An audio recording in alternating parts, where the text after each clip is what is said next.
আমাদের এই কাহিনীর প্রেক্ষাপট স্বাধীনতার সবচেয়ে কলঙ্কময় অধ্যায় দেশভাগ। দেশভাগের সময় হিন্দুস্তান এবং পাকিস্তান দুই দেশেরই রাজনৈতিক নেতাদের মধ্যে শুরু হয় জমি ভাগাভাগির চাপানুতোর। তেমনই একজন নেতা সন্তোষ সমাদ্দার। উনি হিন্দুস্তানের স্বার্থ দেখবার জন্য নিযুক্ত হয়েছিলেন। সন্তোষ সমাদ্দারের বাড়ি আমাদের বাড়ির কাছেই। নেংটি দত্ত নামে এক অকালপক্ষ ছেলে সন্তোষ সমাদ্দারের বাড়িতে আশ্রিত ছিল।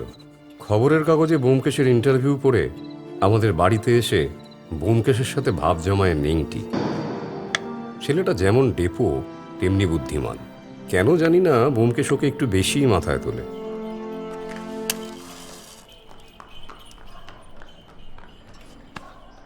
ক্রাইম টাইম আপনি বেশ ভালোই সমাধান করেন ব্যোমকেশদা, তবে আপনাকে আরও বেশি করে অপরাধের মনস্তত্ত্বটা বুঝতে হবে।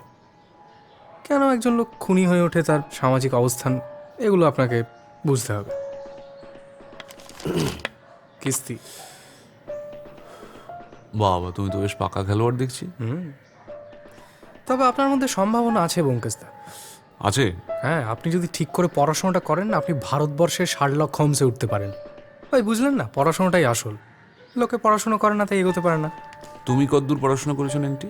এই বাহ, যথেষ্ট। তাই নাকি? হ্যাঁ, আরে স্কুলের পড়াশুনো কি পড়াশুনো? শিক্ষা লাভ করতে হয় জীবন থেকে। ঠিক কথা। বাবা, বেড়ে চাল দিলেন তো, একটা সিগারেট দেখি।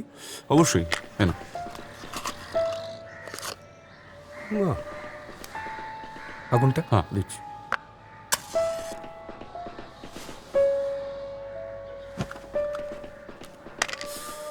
তোমার বয়স কত হয়েছে ছোকরা? 18 পড়বো। ও, এখনো পড়োনি? আর তোমার থেকে দ্বিগুণ বয়সী দুটো মানুষের সামনে বসে তুমি সিগারেট ফুঁকছো? তাতে কি হয়েছে? হ্যাঁ, এই সংস্কৃতে একটা শ্লোক আছে না, ওই যে 16 বছর বয়স পেরিয়ে গেলে বাবা ছেলে বন্ধু হয়ে যায়। ও বাবা ছেলে। তা বাবাই যখন বন্ধু হয়ে যায়, আপনার এখন ছাড়। কিস্তি। তুমি বাড়িতে সিগারেট খাও কি করে নেংটি? বাড়িতে কি করে সিগারেট খাবো? মাসিমা একটা পয়সা দেয় না, বাড়িতে এত লোক।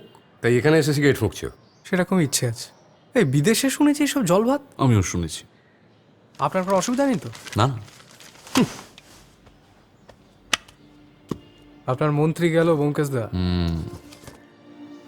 এই জানেন ব্যোমকেশদা, আমাদের বাড়িতে একটা মেয়ে এসছে, যাকে ইংরেজিতে বলে লেডি। এই ছোকরা, এই কি ভেবেছো তুমি? আমরা দুজন তোমার এয়ার দোস্ত? আরে অজিতদা, আপনি সারা জীবন ব্যাচেলার হয়ে কাটাবার ধান্দা করলেন। আরে কি করে বুঝবেন ছেলের মাহাত্ম্য?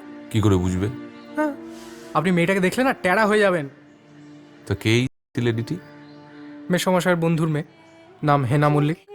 তারার আলোয় আছে বলে চোখের তারা